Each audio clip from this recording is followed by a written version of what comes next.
Hello everyone, welcome to the IPS factory.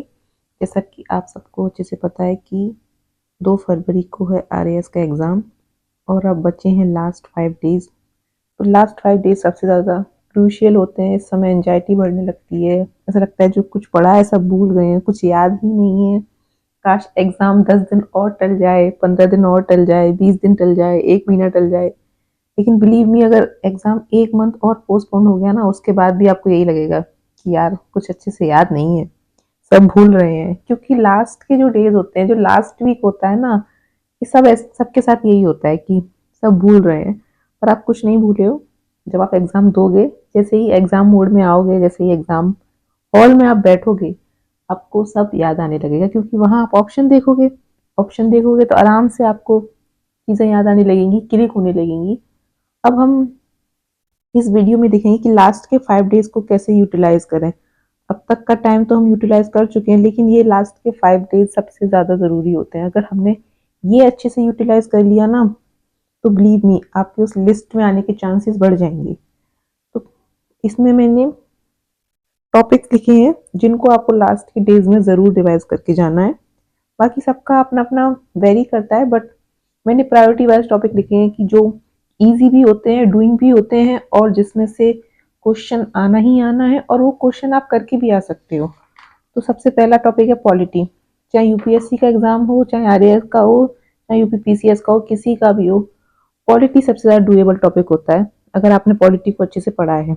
उसमें भी Indian polity first priority ये है। सेकंड है राजस्थान पॉलिटी। देखो, आप राजस्थान पॉलिटी को कितना भी पढ़ जाओ, आप इसके पूरे क्वेश्चंस नहीं करके आ पाओगे। इसमें 2 क्वेश्चन आपको ऐसे मिल जाएंगे ना, जिसका आपको सर पैर नहीं पता होगा। यानी कि कुछ इस तरीके के क्वेश्चन की जो राज्यपाल रहा है, वो स्पीकर भी रहा है, प्रधानमंत्री भी रहा है, राष्ट्रपति भी रहा है, यानी कि 3-4 फैक्ट मिला के दे देगा। तो वो नेम देगा, वो प्योर फैक्ट होंगे। तो वो 2 क्वेश्चन छूट जाए, कोई दिक्कत नहीं लेनी है, कोई लोड नहीं लेना है। ये नहीं सोचना है कि मैं भूल गया हूँ, मेरा ही गलत हुआ, सबका गलत होता है वो, ठीक है। अगला है ज्योग्राफी। देखो, ज्योग्राफी में प्रायोरिटी देनी है। अगर आपने राजस्थान को अच्छे से पढ़ रखा है, फिर तो फर्स्ट प्रायोरिटी यही है। लेकिन अगर आपको इस टाइम रिवीजन करना है, तो सबसे पहले तो वर्ड का रिवीजन करना, क्योंकि इसमें वही गिने चुने टॉपिक हैं। पहाड़, नदियाँ, और कौन से खनिज वाले क्षेत्र हैं, और कौन सा इंडस्ट्रियल क्षेत्र है। ये 3-4 टॉपिक हैं, इनसे क्वेश्चन आने हैं और बड़े आसानी से हो जाने हैं। उसके बाद सेकंड प्रायोरिटी राजस्थान ज्योग्राफी की है। वही कुछ हमारे राजस्थान में गिनी चुनी नदियां हैं, गिनी चुनी औद्योगिक प्रदेश हैं, गिने चुने खनिज प्रदेश हैं। ये जो इन टॉपिक्स को अवॉइड कर देते हो ना, इस डाटा को अवॉइड मत करना, क्योंकि ये ना बड़ा नंबर देने वाला डाटा होता है और बहुत ईजी सा डाटा होता है। और इसके बाद थर्ड पे आएगा इंडिया। इंडिया में भी देखो, मैं आपको बता देती हूँ आपको क्या क्या रिवाइज करना है, स्पेशली रिवर्स में।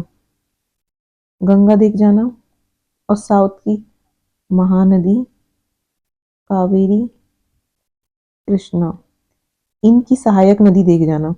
गारंटी है क्वेश्चन इसमें से 100% आएगा। और हाँ, एक एक और ब्रह्मपुत्र। ये 5 नदी आप देख जाना, इसके साथ सिंधु और नर्मदा।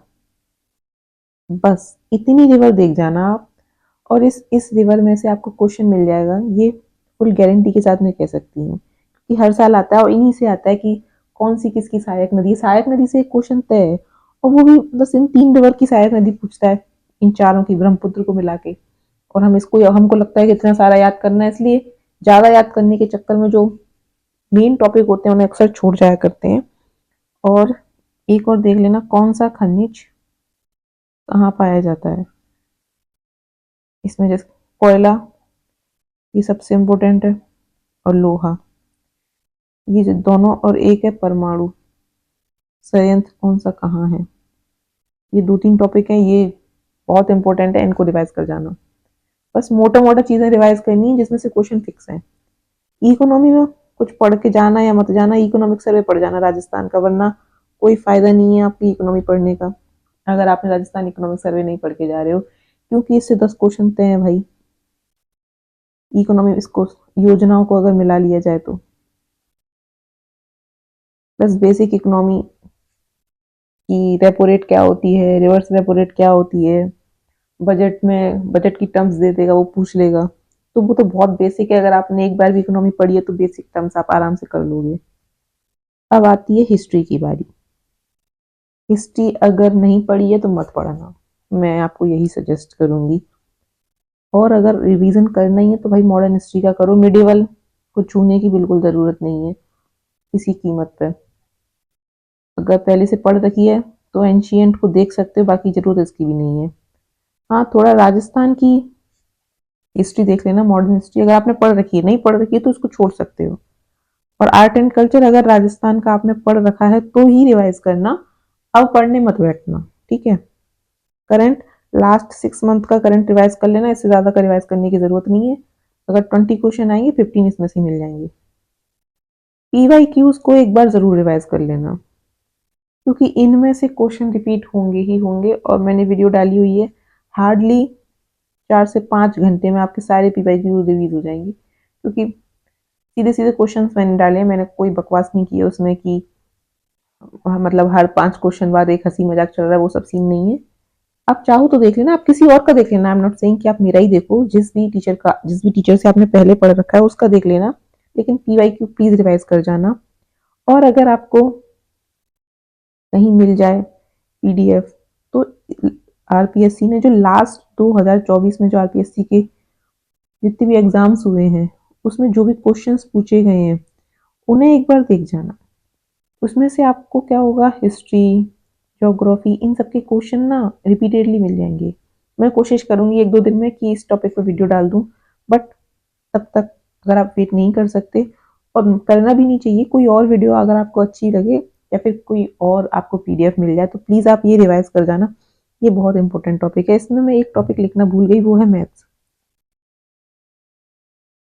देखो, अगर आपका मैथ्स अच्छा है तो फिर आपको टारगेट होना चाहिए कि 18 क्वेश्चन मुझे करके ही आने हैं, इसमें 15 तो मिनिमम होना चाहिए। लेकिन अगर मैथ्स अच्छा नहीं है तो भी रीजनिंग के बेस पे 8 क्वेश्चन तो यार किए ही जा सकते हैं। कोशिश करना कि ये 8 करके जाएं, और अब इसको पढ़ने की ज़रूरत नहीं है, मैथ को तो बिल्कुल मत पढ़ना। एक दिन बस फॉर्मूलाज रिवाइज कर लेना, जो 1-2 घंटे में हो जाएंगे।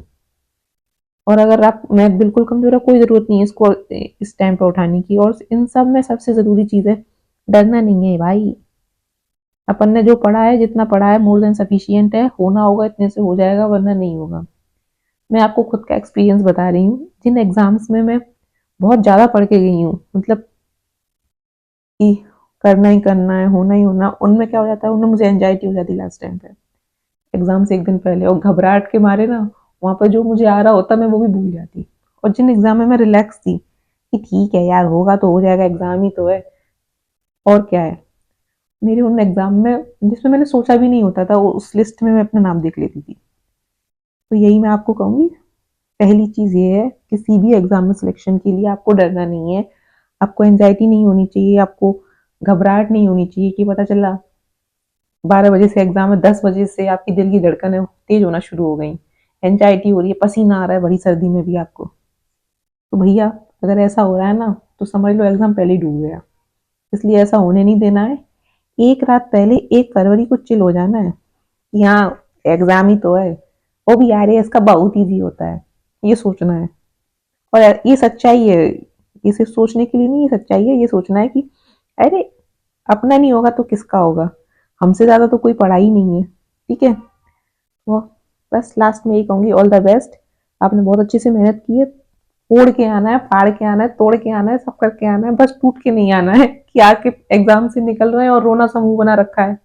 एग्जाम जैसा भी जाए, आसपास वालों में डर का माहौल क्रिएट करके रखना है, कैसे कह रहे फाड़ू गया है, कट ऑफ 150 जाएगी, इतना इजी था, ये बोलना है फुल कॉन्फिडेंस के साथ, ठीक है।